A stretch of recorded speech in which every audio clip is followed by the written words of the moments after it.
नमस्ते दोस्तों, आपका स्वागत है हमारे चैनल पर। आज हम शुरू करने जा रहे हैं उस महान गाथा, उस अमर कहानी, महाभारत की अद्भुत यात्रा।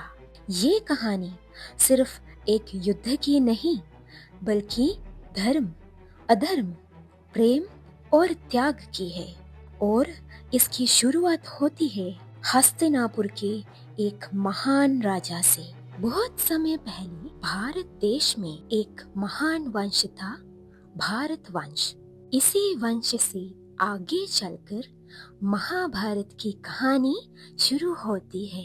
इस वंश के एक प्रतापी राजा थे, राजा शांतनु, जो हस्तिनापुर के सम्राट थे।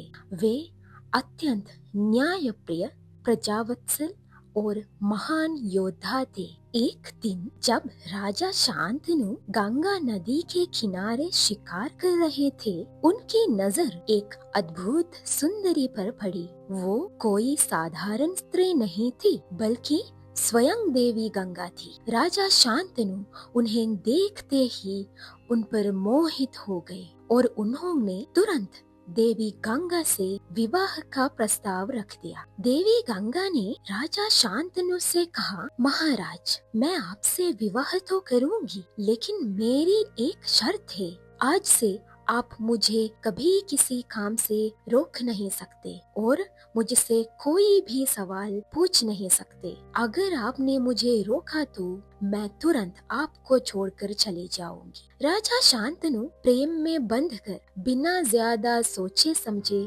सहमत हो गए। उन्होंने कहा, ठीक है, मैं कभी कुछ नहीं पूछूंगा। और फिर दोनों का विवाह हो गया। विवाह के बाद उनके एक एक करके 7 बच्चे हुए, लेकिन हर बार गंगा देवी ने नवजात शिशु को जन्म के तुरंत बाद नदी में बहा दिया। राजा शांतनु का हृदय दुख से भर जाता, पर अपनी शर्त याद करके वे कुछ बोल न सके और चुपचाप सब सहते रहे।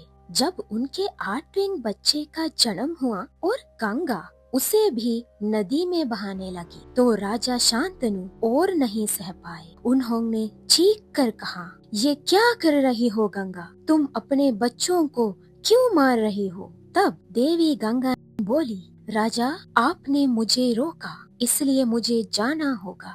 लेकिन जाने से पहले मैं तुम्हें ये सच बताऊंगी कि मैं ऐसा क्यों कर रही थी। ये एक पुरानी कहानी है। वसु नाम के 8 देवगण थे, जो स्वर्ग लोक में रहते थे। देवलोक एक दिव्य और पवित्र स्थान है, जहाँ दुख, रोग या मृत्यु नहीं होती। ये वसु प्रकृति के तत्वों के देवता थे। हर एक वसु किसी एक तत्व का प्रतिनिधित्व करता था, लेकिन एक दिन उनसे एक बड़ा पाप हो गया। ऋषि वशिष्ठ नाम के एक महान तपस्वी पृथ्वी में थे, जिनके पास नंदनी नाम की एक दिव्य गाय थी। वो गाय किसी भी इच्छा को पूरा कर सकती थी। एक दिन वसु अपनी पत्नियों के साथ घूम रहे थे। तभी उनमें से एक वसु की पत्नी ने उस गाय को देखा और कहा, ये तो स्वर्ग से भी सुंदर है, मुझे ये गाय चाहिए। अपनी पत्नी की इच्छा पूरी करने के लिए उस वसु ने और उसके साथी वसुओं ने भी ऋषि वशिष्ठ की दिव्य गाय चुरा ली। ये चोरी ऋषि के आश्रम से हुई थी और ऋषि वशिष्ठ ने अपनी तप शक्ति से तुरंत सब जान लिया। वे बहुत क्रोधित हुए।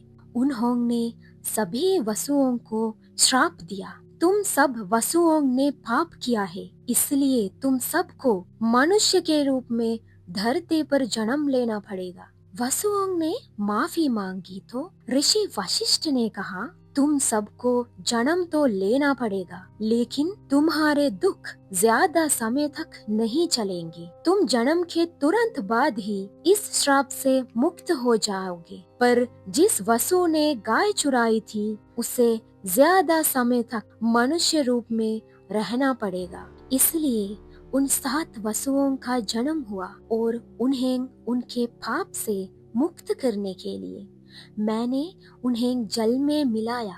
8वां वसु, जिनका नाम प्रभास था, उसे पूरी जिंदगी मनुष्य रूप में रहना पड़ेगा। वही आठवां वसु देवव्रत के रूप में जन्म लिया है। ये कहकर गंगा अपने 8वें बच्चे को लेकर जल में गई और समय आने पर उन्होंने उस तेजस्वी पुत्र देवव्रत को राजा शांतनु को वापस दे दिया।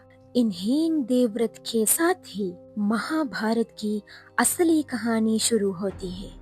अगले भाग में हम जानेंगे कैसे देवव्रत बने भीष्म और क्या थी उनकी महान प्रतिज्ञा जिसने इतिहास बदल दिया। नमस्ते, फिर मिलेंगे।